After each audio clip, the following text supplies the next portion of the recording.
Et nous commençons par les vœux 35-36 relatifs à la suppression des contenants composés de bisphénol S et au remplacement des barquettes plastiques des cantines scolaires. Pierre-Yves Bournazel a déjà eu l'occasion de présenter ce vœu dans le cadre de la communication de rentrée, donc il ne le refera pas. En revanche, Madame Simonet, vous vous étiez inscrite sur ces deux vœux.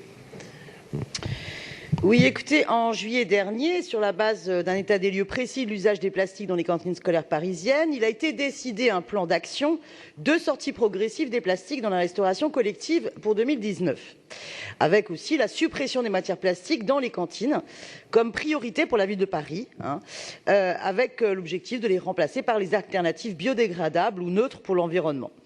Ce plan d'action se traduit d'ores et déjà par des progrès louables réalisés en cette rentrée, concernant notamment l'usage du plastique dans les cantines. Plusieurs arrondissements, néanmoins, ont vu en cette rentrée le remplacement des barquettes en plastique jetables par des barquettes en cellulose, toujours jetables. Et là, il y a un problème. L'association Cantine sans plastique France émet de fortes réserves sur cette solution parce que elle est à la fois, elle relève d'une non-durabilité. On est sur des matériaux jetables qui nécessitent en plus un film plastique. Et on a en plus un manque total de recul sur la réalité de ces matériaux pour lesquels il faudrait user du principe de précaution.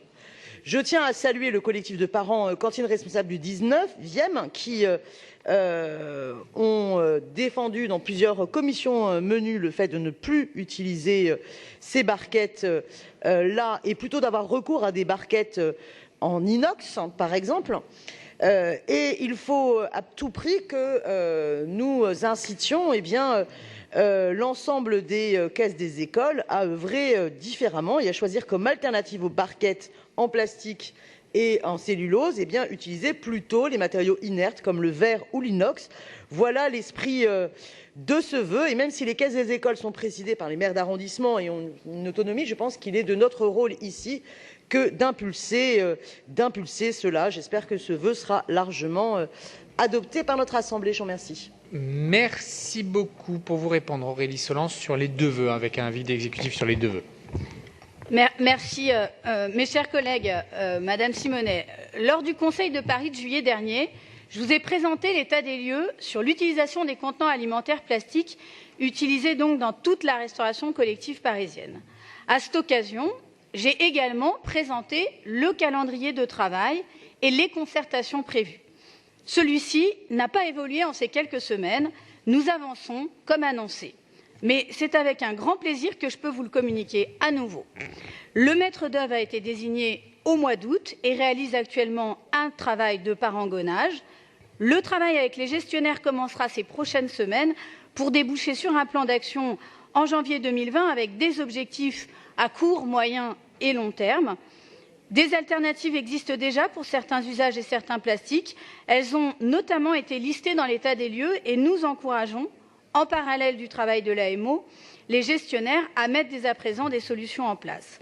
Pour rappel, nous parlons de 30 millions de repas par an avec des systèmes et modèles de restauration et notamment de production différents selon les gestionnaires, selon les arrondissements et même au sein d'un même arrondissement. Notre travail sur la sortie du plastique dans la restauration va plus loin que la lutte contre le plastique jetable ou les échéances réglementaires. Nous abordons le sujet de manière globale et nous intéressons à tous les plastiques en lien avec l'alimentation. Je rappelle le vœu voté par le Conseil de Paris en mai 2018 qui, je cite, relatif donc à l'abandon des matériaux plastiques, prévoyait déjà l'étude des solutions alternatives privilégiant des matériaux inertes et non jetables, soit le verre, la céramique, la porcelaine ou l'inox. Cette ligne, elle est bien celle retenue dans notre travail actuel avec le maître d'œuvre et avec les gestionnaires de la restauration scolaire. J'en profite pour souligner également que nous sommes bien en lien et échangeons avec le collectif Cantines sans plastique qui, de par leur benchmark sur la France entière, est une réelle source d'information et de conseils.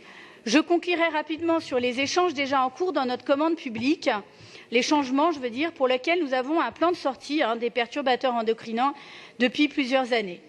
Je rappelle donc les bisphénols A, F, S, ainsi que la mélanine et le formaldéhyde ont été interdits progressivement à partir de 2010. Depuis mai 2019, Plus aucun biberon en plastique n'est acheté, seuls les biberons en verre sont autorisés. Toujours concernant les crèches, je rappelle que 90% d'entre elles n'ont pas de liaison froide ni de liaison chaude, pas de barquettes utilisées dans ces établissements donc. L'ensemble des services de la ville s'est également mis en mouvement pour atteindre l'objectif d'une ville sans plastique jetable en 2024, comme annoncé dans le programme Héritage des Jeux Olympiques. La première conférence annuelle de sortie du plastique que nous avons déjà annoncée dans ce Conseil en juillet dernier, qui réunira notamment les acteurs de la restauration et de la grande distribution, est prévue début novembre, ici à l'Hôtel de Ville. Il y aurait encore évidemment beaucoup à dire, mais le temps m'est compté. Je demande donc le retrait de ces deux vœux. Le travail, il est en cours et je vous remercie de votre intérêt pour un sujet aux conséquences majeures pour la santé et pour l'environnement. Merci beaucoup. Je mets aux voix le vœu numéro 36 de Madame Simonet avec un avis défavorable. Il est maintenu ? Il est maintenu. Qui est pour ? Qui est contre ? Qui s'abstient ? Il est rejeté. Nous examinons le projet DDCT 129 et l'amendement technique 186. La parole à Patrick Bloch.